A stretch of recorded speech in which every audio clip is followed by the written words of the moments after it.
বাংলাদেশে এখন ক্লাস্ট্রোফোবিয়া, সবার মধ্যে ভয়, সব সেক্টর ভয়ে আছে। স্বাধীন দেশে, নিজের দেশে আমরা ভয় থাকবো? রাস্তায় চলতে ভয়, কথা বলতে ভয়, পত্রিকা লিখতে ভয়, কেউ তার স্বাধীন মত প্রকাশ করছে না। শামীম ভাই, একটু আইনি দৃষ্টিকোণ থেকে সাবেক নির্বাচন কমিশনাররা, প্রধান নির্বাচন কমিশনার সহ তারা যে ধরনের নির্বাচন করেছেন তাদের বিরুদ্ধে সুনির্দিষ্ট কী ধরনের অভিযোগ আনা যায়? এটা খুব জটিল একটা ইস্যু, কারণ শপথ ভঙ্গের জন্য তো আসলে ক্রিমিনাল মামলা হয় না। আর এই ধরনের পদগুলোকে ওই ধরনের প্রোটেকশন দেওয়া হয়েছে এই কারণে যে তারা যেন স্বাধীনভাবে কাজ করে, যেটা হয়নি। দেখুন, আমাদের দেশে 15ই ফেব্রুয়ারি একটা ইলেকশন হয়েছে, সম্পূর্ণ একতরফা। এরপরে বিভিন্ন উপনির্বাচন হয়েছে, সেই সময় নির্বাচন কমিশন কোনো সময়ই সঠিক দায়িত্ব পালন করতে পারেনি। হ্যাঁ, মোটামুটি 2008-এর সময় ভালো দায়িত্ব পালন করেছে, 2001-এ করেছে, মোটামুটি 96-তে মোটামুটি করেছে। 14 থেকে অনওয়ার্ডস করতে পারেনি। 14 সালের ভোটটা যেহেতু একতরফা ছিল, বিএনপি আসেনি, সেখানে আসলে নির্বাচন কমিশনের কি করার ছিল? সংবিধান অনুযায়ী নির্বাচন কমিশন তো 5 বছর মেয়াদের পরে তাকে নির্বাচন নেওয়ার সাংবিধানিক ম্যান্ডেট আছে। সংবিধানে কিন্তু এটা বলা নাই যে মেজর দল না আসলে ভোট পিছিয়ে দিতে হবে। এখনও কিন্তু কেউ বলছে না, ওই কাঠামোগত পরিবর্তনগুলো কেউ বলছে না। 18-র ভোটটা প্রশ্নবুদ্ধ, প্রচুর রাতের ভোট, ওখানে স্টাফিং হয়েছে। এই স্টাফিং ঠেকাতে না পারার দায়িত্ব প্রশাসন, নির্বাচন কমিশনের ব্যাপকভাবে আছে। তবে সেটার জন্য ক্রিমিনাল অপরাধ হবে কি না, ইলেকশন সংক্রান্ত যে আইনগুলো আমাদের আছে, representation of people's orders act বা যেগুলো আছে, সবগুলো তো ইলেকশন মিসকন্ডাক্ট করবে প্রার্থীরা অথবা প্রার্থীর পক্ষে অন্য কেউ। ইলেকশন কমিশনের বিরুদ্ধে তো কোনো অভিযোগ করার কোনো বিধানই নাই কোথাও। আর সরকারি কর্মকর্তা যে মামলা হয়েছে এর ভিত্তি কি টিকবে আদালতে? মামলাটা আমি জানি না কোন ধারায় হয়েছে আসলে। মামলাটা যদি মার্ডার কেস কিনা এটা জানি না। নির্বাচনের মানে গণমাধ্যমে এসেছে প্রহসনের নির্বাচনের অপরাধ, এইটা কোথায় আছে আসলে? এই কোন সেকশন? মানে যে কোনো ক্রিমিনাল মামলা করতে গেলে তো একটা ধারা লাগবে, এরকম ধারা তো আমার অন্তত চোখে পড়েনি। অবশ্যই তারা অপরাধ করেছে, কোনো সন্দেহ নেই। তাদের অপরাধের কারণে দেশে তারা যদি সাহসী হতো, তারা যদি শক্ত অবস্থান নিত, তাহলে অনেক কিছুই পরিবর্তন হতে পারতো। তো ফেইলরটা তো রাজনৈতিক ফেইলর, দায়টা আমাদের রাজনীতিবিদদেরই নিতে হবে। প্রশাসনকে দায় দিয়ে লাভ নেই, প্রশাসন কাদামাটির মতো। আজকে সেই সময় যারা যে দায়িত্ব পালন করেছে, আপনি বলছেন বর্তমান নির্বাচন কমিশন ফেয়ার হবে কি না, বর্তমান নির্বাচন কমিশনে এই মবের বেড়ে যেতে পারবে না আপাত দৃষ্টিতে। এর মধ্যে তো হুমকি শিকার হচ্ছে। এবং আমরা দেখলাম যে আওয়ামী লীগের ব্যানের যে টেম্পোরারি অর্ডারটা কয়েক ঘন্টার মধ্যে নির্বাচন কমিশন টেম্পোরারি অর্ডারকে কিন্তু ইমপ্লিমেন্ট করে ফেলেছে।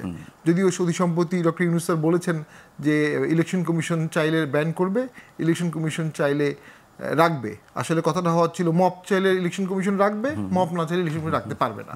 সো বর্তমানে ইলেকশন কমিশন স্বাধীন ভাবার কোনো কারণ নাই। যে দেশে মপ থাকবে সে দেশে কেউ স্বাধীন না, সে দেশে কেউ দায়িত্ব পালন করতে পারবে না। আসলে যেটা ঘটেছে বাংলাদেশে এখন ক্লাস্ট্রোফোবিয়া, সবার মধ্যে ভয়, সব সেক্টর ভয়ে আছে। স্বাধীন দেশে, নিজের দেশে আমরা ভয় থাকবো? রাস্তায় চলতে ভয়, কথা বলতে ভয়, পত্রিকা লিখতে ভয়, কেউ তার স্বাধীন মত প্রকাশ করছে না। এবং একটা অপ্রোপরিয়াম সিস্টেম, হস্টিলিটি কন্টিনিউয়াস। আন্দোলনকারীর সাথে আগের রিজিমের একটা হস্টিলিটি, আবার আন্দোলনকারীদের মধ্যে এখন হস্টিলিটি শুরু হয়ে গেছে, এনসিপির সাথে অন্যদের, বিএনপির সাথে অন্যদের। এবং মাঠের রিপোর্টগুলো খুবই খারাপ, ভয়াবহ রিপোর্ট মাঠে।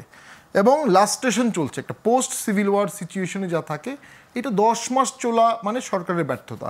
হওয়া উচিত ছিল প্যাসিফিকেশন। শান্তিতে নোবেল প্রাইজ পাওয়া একজন ব্যক্তিকে নিয়ে আসা হয়েছে প্যাসিফিকেশন করার জন্য।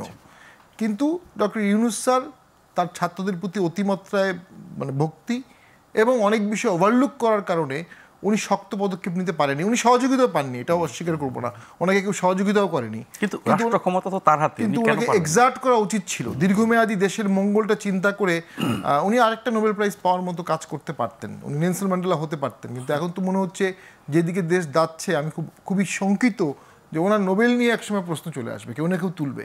কারণ রাজনীতি খুব নির্মম, খুব নিষ্ঠুর। শেষ করে দিই যে আজকে 23শে জুন, অর্থাৎ পলাশির সেই পরাজিত দিন। 1857 সালে যখন আমাদের সিপাহী বিপ্লব হলো, বিপুল সিপাহীরা হেরে গেল এই মিথের কারণে। তারা একসময় 21শে জুনে অ্যাটাক করলে ব্রিটিশ বাহিনীকে হারিয়ে দিতে পারতো।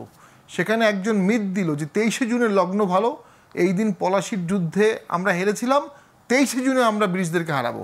ওই 2 দিনে ব্রিটিশ সোলজার রিইনফোর্স হয়ে গেছে, আমাদের সিপাহীরা পারে নাই, সৈনিক বিপ্লব ফেল হয়ে গেল। তো ওই যে রাজনীতিতে কোনো নিষ্ঠুর বাস্তবতা, অঙ্কের খেলা, এখানে আবেগ, ভেন্ডেটা, হ্যাঁ, যে আমাকে খুব অপমান করেছে আমি ওদেরকে অপমান করব, তা না। দেশের স্বার্থে কী দরকার?